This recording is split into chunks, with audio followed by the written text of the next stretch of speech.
Hello, this is Dr. Seema Kaneja, and welcome to Moving from Fear to Love. So, I wanted to take an opportunity just to briefly share about the course, how it got started, and what the purpose is, and what you can hope to obtain. A lot of this is explained on the landing page, but it's always good to kind of meet the person who is writing the course so that you can get a better feel. So I'm a physician. I'm trained in Western medicine, mostly in the West, but I'm originally from India, so I have an extensive background in Eastern spiritual traditions. And I've also studied many different complementary medicines and therapies. I practiced integrative medicine for more than 10 years, working with kids and adults facing different chronic emotional, physical challenges. And one of the areas within complementary alternative medicine that was always very dear to my heart was mind body medicine. And I really struggled with that because how do you bring that together? The role of the mind, emotions, perceptions, ideas, desires, fears, beliefs, all of that into an experience of healing.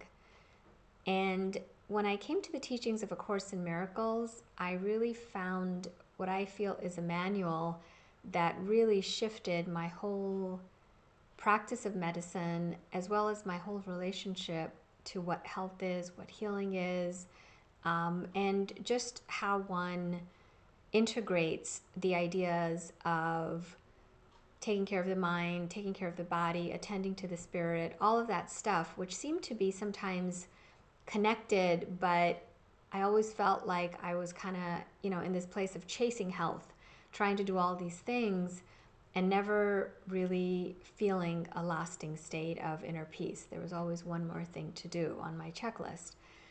So, in the teachings of A Course in Miracles, I found that it was less about doing and more about being. And then when I was to act, it came from a more clear, guided, inspired place, and things just seemed to fall into place much easier for me. However, the Course in Miracles can be very difficult for many of us, including myself.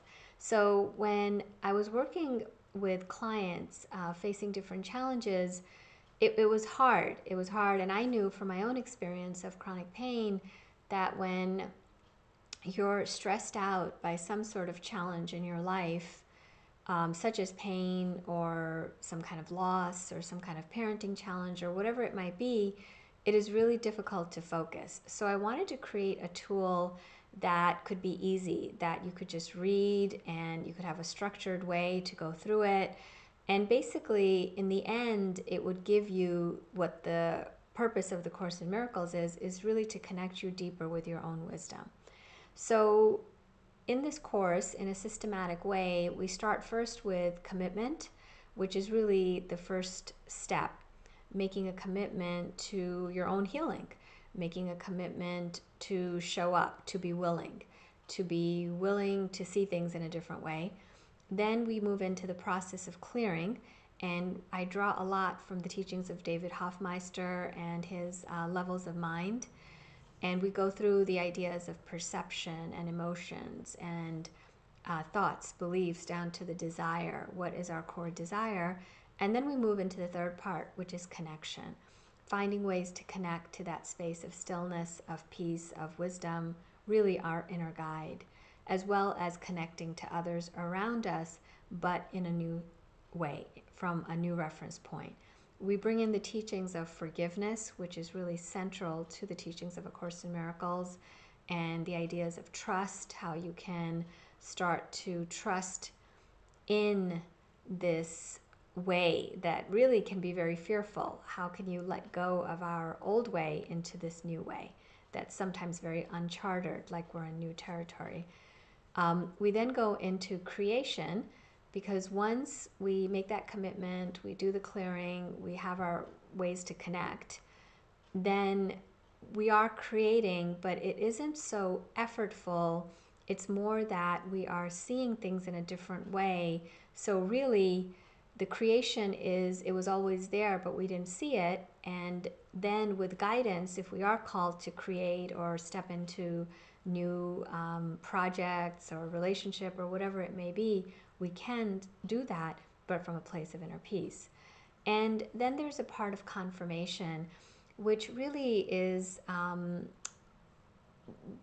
the goal of the whole course, is that we get more and more attuned to acting from a space of clarity, of wisdom, and really taking our time, that we don't have to rush into decisions. And I felt that when we're negotiating any kind of life challenge, there is the external things that we need to do.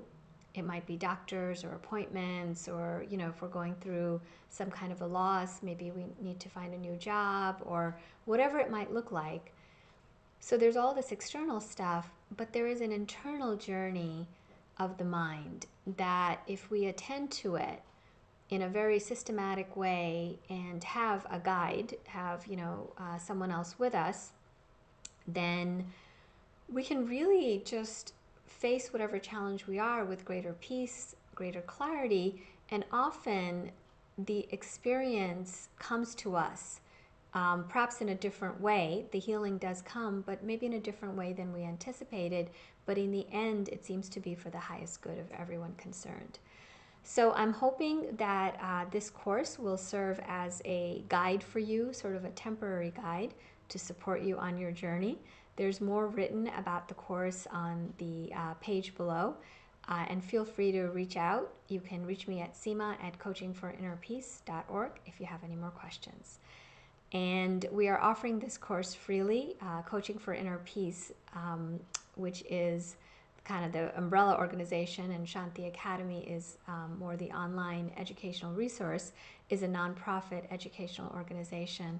So if you feel inspired, please donate, and also feel free to share this resource with friends and other colleagues that you think might benefit. Namaste.